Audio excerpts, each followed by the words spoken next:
Hello नमस्कार दोस्तों। Package के स्टडी पॉइंट के यूट्यूब चैनल में आप सभी का हार्दिक स्वागत है दोस्तों। आज के इस वीडियो में हम बात करने वाले हैं राजस्थान जीके के कुछ महत्वपूर्ण क्वेश्चनों को लेकर, जो कि आपके गत परीक्षाओं में पूछे गए हैं और आगे भी पूछे जाने के चांस बनते हैं आपके। तो इस दृष्टि से आपकी ये क्लास बहुत ही महत्वपूर्ण दोस्तों। वीडियो को आपको बिना स्किप किए पूरा एंड तक वॉच करना है। अगर वीडियो पसंद आए तो क्लास को शेयर कर देना और चैनल को सब्सक्राइब कर लेना। चलिए आज की इस क्लास का शुभारंभ करते हैं। पहला प्रश्न आपसे पूछा गया दोस्तों कि राजस्थान में उंदरिया पंथ है वो किन में प्रचलित है। वो ऑप्शन आपके सामने चार यहाँ पे दिया गया है और पूछा क्वेश्चन के आपसे आपसे प्रश्न पूछा है कि उंदरिया पंथ है वो किन में प्रचलित है। बिलवा में है मित्रों, मिनाओं में, सहरिया में या गरासिया में। मेरे सभी प्यारे विद्यार्थी क्या करेंगे, नीचे जल्दी से कमेंट कर देंगे दोस्तों कि राजस्थान में उंदरिया पंथ है वो किन में प्रचलित है।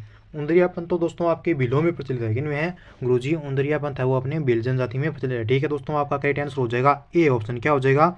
ए ऑप्शन हो जाएगा। ये अति वाममार्गी आपका पंथ है। ठीक है, बिल जनजाति में आपका ये प्रचलित है। चलिए अगला क्वेश्चन देखते हैं। नेक्स्ट प्रश्न आपसे पूछा गया है कि सूर्यमल मिश्रण द्वारा अपूर्ण छोड़ी कृति वंश भास्कर को किसने पूर्ण किया। सूर्यमल मिश्रण ने एक कृति अपूर्ण छोड़ी थी दोस्तों, जिसका नाम था वंश भास्कर। इस कृति को पूर्ण करने वाले व्यक्ति का क्या नाम है? कर्णिदान है, मुरारीदान है, शिवदान है या फिर वीरबान है।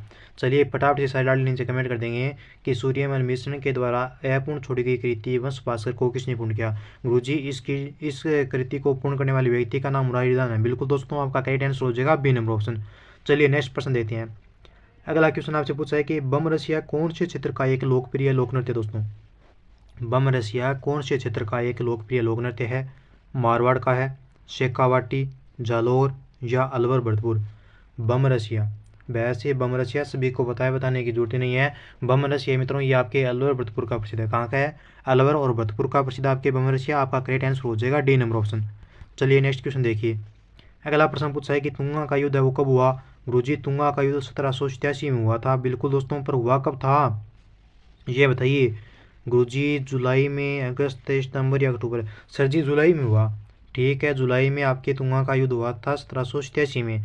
लेकिन फिक्स डेट अगर आपके एग्जाम में आ जाए तो ध्यान में रखना, वो हो जाएगी आपकी कितनी? 28 जुलाई 1787 में। एक मोरेल नदी है दोस्तों, उसके किनारे आपके तुंगा का युद्ध होता है। आगे प्रश्न पूछा है कि राजस्थान में छावनी बोर्ड है वो किस शहर में है। बहुत ही प्यारा और शानदार क्वेश्चन है कि राजस्थान में छावनी बोर्ड है ना, वो कौन से शहर में है?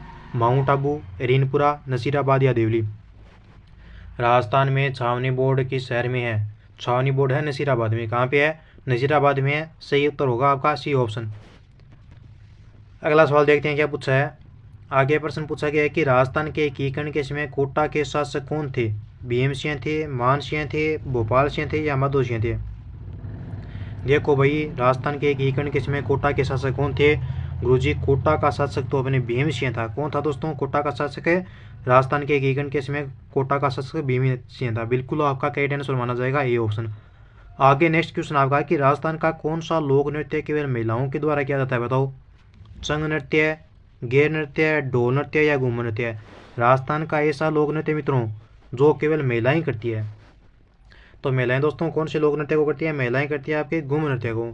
जो भी मेरे प्यारे विद्यार्थी यहाँ पे ऑप्शन डी कमेंट करे ना, उन सभी का सही उत्तर माना जाएगा। चलिए अगला क्वेश्चन देखते हैं। नेक्स्ट हमारा प्रश्न पूछा गया है कि कटे हुए कांत तथा जटा निम्न में से किसका परिचयात्मक प्रतीक है मित्रों। गुर्जर का है, ओगड़ जोगी का है, रावल जोगी का है या मीना का है। चलिए जल्दी से नीचे कमेंट कर दो कि कटे हुए कान और जटा है वो निम्न में से किसका परिचयात्मक प्रतीक है। गुरुजी ये तो ओगड़ जोगी का परिचयात्मक प्रतीक है। किसका है? ओगड़ जोगी का है। बिल्कुल बी ऑप्शन करेक्ट होगा। आगे देखिए। प्याला झीलें राजस्थान के किस भौगोलिक अंचल में मिलती है। अरावली में, थार के मरुस्थल में, हड़ौती में या फिर पूर्वी के मैदानों में।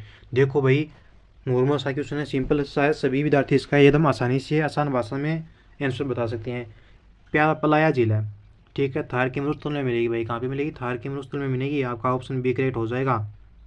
बी को लो कीजिए। चलिए नेक्स्ट क्वेश्चन देखो। काला व बाला के देवता और कृषि कार्यों के उपकारक देवता किस लोक देवता को कहा गया है। गोगा जी, हडभू जी, रामदेव जी या तेजा जी। काला और बाला के देवता, कृषि कार्यों के उपकारक देवता किस लोक देवता को कहते हैं। ये कहते हैं मेरे दोस्तों आपके तेजा जी को। किसको कहते हैं? ये तेजा जी को कहा गया। आपके करेक्ट आंसर होगा आपका डी ऑप्शन। क्या सही उत्तर माना जाएगा यहाँ पे? सही उत्तर यहाँ पे होगा आपका डी ऑप्शन। अगला सवाल देखते हैं। आगे प्रश्न पूछा है कि ग्वालों के देवता के रूप में विख्यात लोक देवता कौन है। मियाँ जी है, केसरिया कुंवर जी है, देव बाबा है या पत्ता जी है। दोस्तों ग्वालों के देवता के रूप में विख्यात लोक देवता है सभी को बताए, बताने की जरूरत ही नहीं है, सभी को मालूम है ये प्रश्न। सही उत्तर देव बाबा होगा आपका, सी ऑप्शन। नेक्स्ट देखो, देवनारायण जी की घोड़ी का क्या नाम है दोस्तों? लीला है, किरकाबरा है, लीलागर है, केसर कालमी है। देवनारायण जी की घोड़ी या घोड़ा जो भी था उसका नाम क्या है?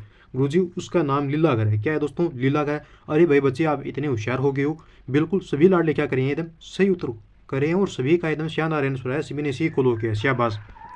चलो अगला क्वेश्चन देखते हैं। आगे प्रश्न पूछा है कि क्षेत्रपाल राजस्थान की संस्कृति में एक महत्वपूर्ण पहली रहा है, संतों के रूप में दोस्तों, उपासक के रूप में, ग्राम देवता के रूप में, या ग्राम अधिकारी के रूप में।